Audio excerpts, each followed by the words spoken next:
Bonsoir. Selon la recherche, c'est une organisation un peu originale qui est née en 2004. Elle est née en 2004 au moment où il y a eu une diminution du budget de la recherche, une diminution du nombre de postes liés au recrutement. C'est pas très original dans l'histoire française. Il y a une revue britannique très connue, Nature, qui vient de faire un article sur l'évolution de la politique française en matière de recherche. C'est très simple.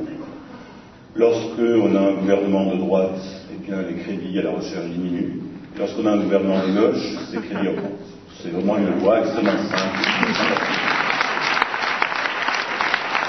Selon la recherche, donc en 2004, s'est fait connaître, a été créé à ce moment-là, et c'est le moment où les chercheurs sont descendus dans la rue.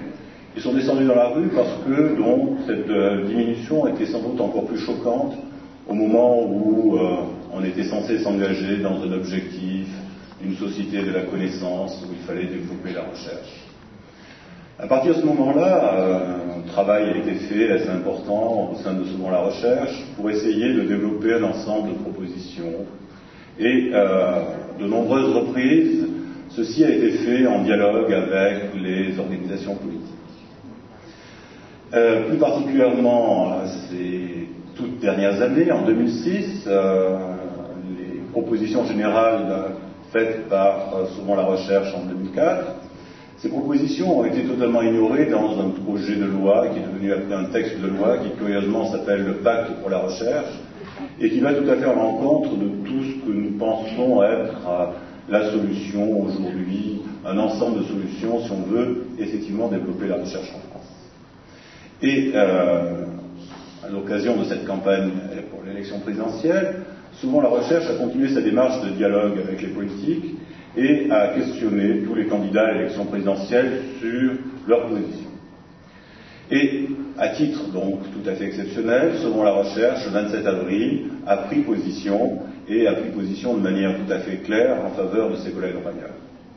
Sur une base qui est extrêmement simple, c'est l'ensemble des propositions faites d'une part par Ségolène Royal et d'autre part par Nicolas Sarkozy. Pour aller très très vite, le point qui a été décisif à nos yeux, ça n'a pas été simple, puisque au sein de Selon la recherche, beaucoup ne voulaient pas avoir de prise de position politique. A priori, nous ne sommes absolument pas une organisation qui entre dans ce domaine.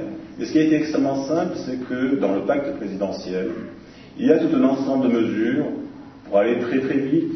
Je crois que la mesure essentielle, c'est l'idée selon laquelle il y a un engagement extrêmement fort qui est celui d'augmenter de 10% pendant une période de 5 ans, chaque année, les crédits de la recherche.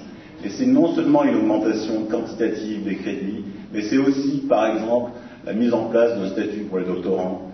Mais c'est aussi, par exemple, le refus de la sélection à l'entrée de l'université et l'analyse de la nécessité de développer le nombre d'étudiants.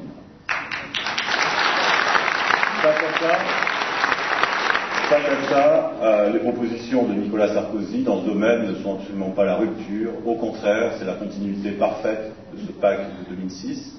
Pacte, encore une fois, un nom un peu curieux ici, qui prévoit, il y a entre autres choses, de développer des statuts tout à fait précaires dans la recherche, ce qui est dramatique, qui prévoit aussi de continuer ce qui se fait donc depuis 2006, c'est-à-dire de développer des financements qui sont des financements sur projet et surtout des projets de recherche qui sont très directement liés à des applications, c'est-à-dire remettre en cause d'une manière extrêmement dangereuse l'avenir de la recherche fondamentale.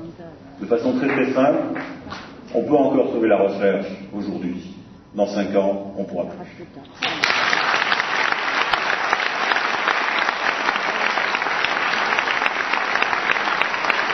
Merci pour ce soutien extrêmement précieux des chercheurs et des scientifiques.